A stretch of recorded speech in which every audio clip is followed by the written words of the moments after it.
Irmãos e irmãs, sejam bem-vindos e bem-vindas ao programa O Pão Nosso de Cada Dia.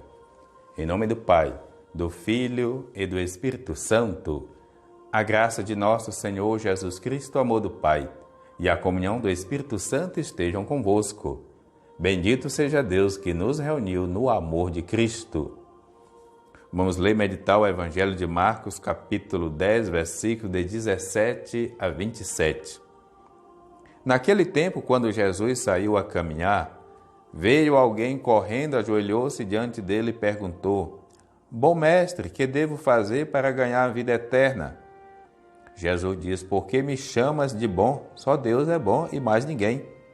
Tu conheces os mandamentos? Não matarás, não cometerás adultério, não roubarás, não levantarás falso testemunho, não prejudicarás ninguém, honra teu pai e tua mãe. Ele respondeu: Mestre, tudo isso tenho observado desde a minha juventude. Jesus olhou para ele com amor e disse: Só uma coisa te falta. Vai, vende tudo que tens e dá aos pobres, e terás um tesouro no céu. Depois vem e segue-me. Mas quando ele ouviu isso, ficou abatido e foi embora cheio de tristeza, porque era muito rico. Jesus então olhou ao redor e disse aos discípulos: Como é difícil para o rico entrar no reino de Deus. Os discípulos se admiraram com estas palavras, mas ele lhe disse de novo: Meus filhos, como é difícil no reino de Deus. É mais fácil um camelo passar pelo buraco de uma agulha do que um rico entrar no reino de Deus. Eles ficaram muito espantados ao ouvir isso e perguntavam uns aos outros: Então quem pode ser salvo? Jesus olhou para eles e disse: Para os homens isso é impossível, mas não para Deus. Para Deus tudo é possível. Palavra da salvação. Glória a vós, Senhor. Amados irmãos e irmãs, chegamos afinal ao último dia do mês de fevereiro. E qual é a avaliação que a gente tem desse mês? Como é que nós vamos entrar agora já no terceiro mês desse ano de 2022?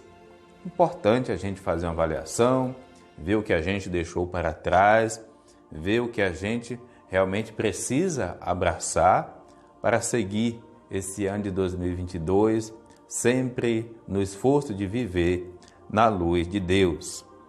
O Evangelho coloca alguém que vai correndo ao encontro de Jesus, o chama de bom, ele pergunta sobre a vida eterna. Essa é uma pergunta que todos nós devemos nos fazer. Eu tenho preocupação com a vida eterna? Ou eu acho que a minha vida é só aqui mesmo? O que eu penso que vai acontecer comigo depois da morte? Será que eu tenho algum prejuízo pelo fato de eu pensar na vida eterna? Como é que eu vou ressignificar a minha existência, as coisas, as pessoas, a partir de uma perspectiva de vida eterna? Ou então, como eu vou orientar minha vida se eu penso que tudo tem meio e fim aqui na Terra? É necessário a gente saber por que vive, como vive, para a gente saber orientar a nossa vida, porque isso vai ser decisivo no nosso jeito de olhar a realidade e se relacionar com a gente, com as pessoas e até com Deus.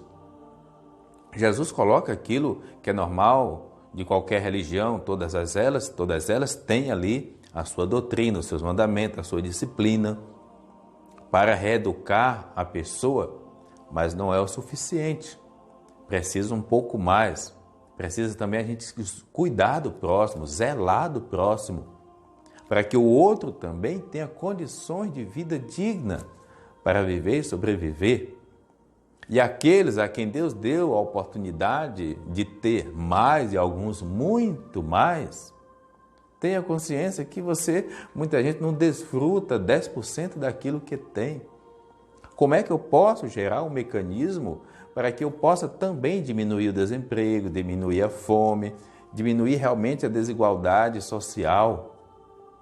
Porque, infelizmente, o que mais nós temos assistido é a multiplicação das mazelas deste mundo por causa da ganância de uma minoria que nunca enche a barriga, que tem um olho grande realmente e que é capaz de fazer qualquer coisa para sempre se manter em um estado social, em status social, e depois preocupação zero com a vida eterna e ainda fez mal a todas as pessoas. A nossa pátria não é aqui, somos peregrinos. A nossa pátria, imagine que tudo lá é eterno, pois que seja uma eterna felicidade. Busquemos esta vida eterna e que a gente possa fazer uso das coisas e não uso das pessoas. O Senhor esteja convosco, Ele está no meio de nós. Abençoe-vos Deus misericordioso, o Pai, o Filho, o Espírito Santo. Amém. Programa O Pão Nosso de Cada Dia. Tua palavra é luz no meu caminho, luz no meu caminho, meu Deus. Tua palavra é luz no meu caminho.